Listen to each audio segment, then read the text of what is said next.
Today, we're diving into something pretty surprising. A new study has found a link between, well, two things you'd probably never connect: a flooded street and a serious hidden health risk.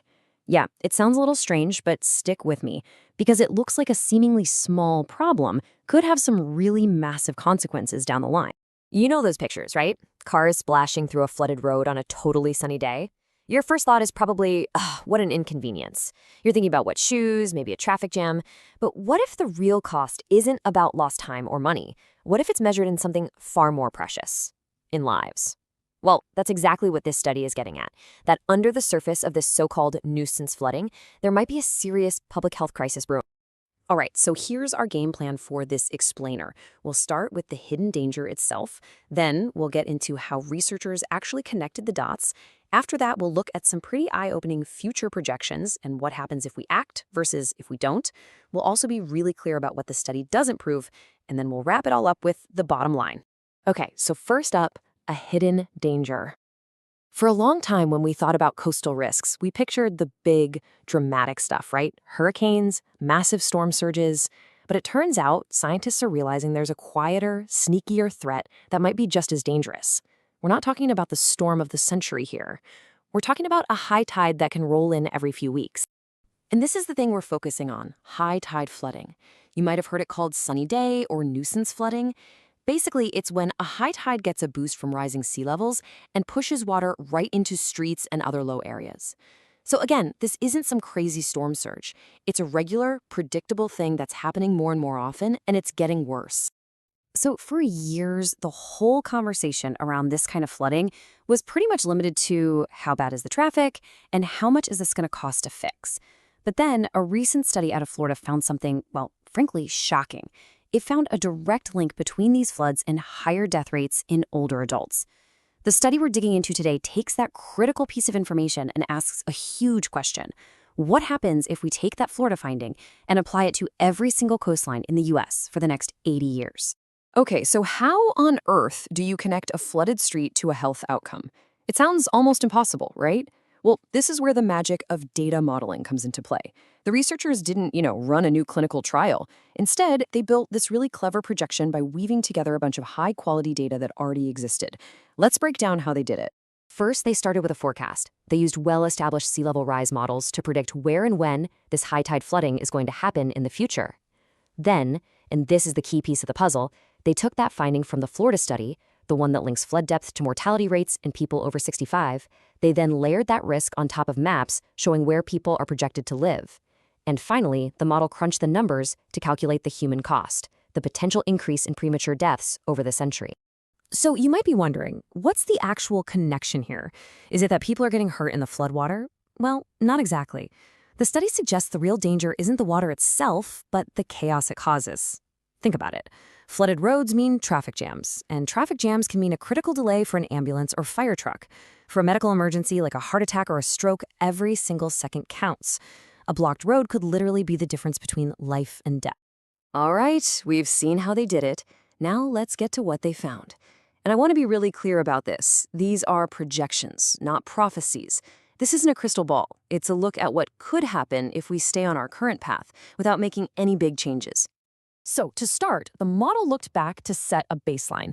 It estimated that around the year 2020, high tide flooding was already linked to roughly 230 additional deaths each year in older adults, compared to a baseline from 2005.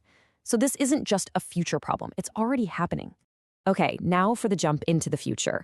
If we look ahead to the year 2100, and this is the really important part, if we assume we don't build new protections, the model projects that number just skyrockets to almost 10,000 additional deaths every single year. I mean, just look at that jump. The scale of this projected increase is, well, it's staggering. And it's not a slow, steady climb. The risk really speeds up over the next few decades, which really underlines how urgent this problem is becoming. Let's put one single number on that growth to really let it sink in. We're talking about a projected 43-fold increase in this specific mortality risk by the end of the century. 43-fold. That's the headline finding right there, and it completely changes how we should think about nuisance flooding. This isn't just an annoyance anymore, it's a major growing threat. But here's the good news. These projections are not set in stone. They're not our destiny. The researchers also ran the numbers on a different future, one where we actually do something about it. So let's talk about the value of taking action. So they modeled this adaptation scenario. It's kind of a what-if game.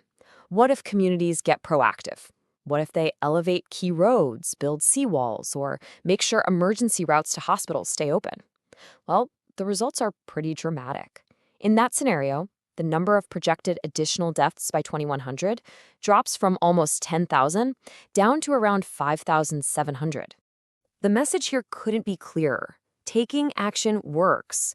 The model shows that if we implement these kinds of measures, we could slash the projected increase in deaths by more than half. That's a 57% reduction. So yes, the threat is very real, but this shows us we absolutely have the power to do something about it. Okay, now for a really important part of any good scientific discussion. We have to talk about what a study doesn't prove. Being honest about the limits isn't a weakness. It's actually what makes the science strong. So first off, that core link between flooding and mortality, that data comes from Florida. The researchers think it's a pretty good stand-in for other places, but, other states could be different. Second, the model is smart, but it can't predict what people will do. Maybe lots of people will move away from these areas. Third, it doesn't fully account for all the seawalls and protections that are already built. And lastly, that whole idea about delayed emergency response times, it's a really strong hypothesis, but this study can't prove 100% that it's the only thing going on. And that really brings us to the key point here. This study isn't a crystal ball telling us our definite, unchangeable future. It's a projection. Think of it as a warning flare fired based on the best data we have right now. It's a tool designed to help us plan, to help us change that future, not just sit back and watch it happen.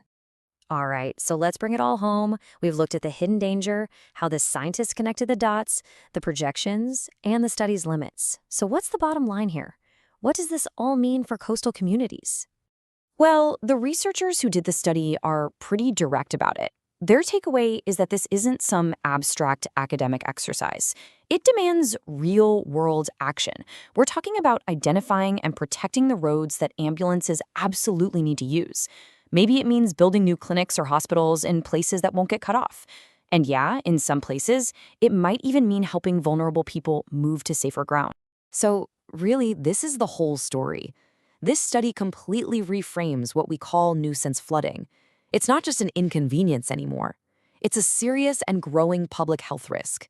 And just like any other public health risk, it demands a serious, proactive plan from our city planners, our engineers, and our healthcare leaders. And that's really the question this leaves us with, isn't it?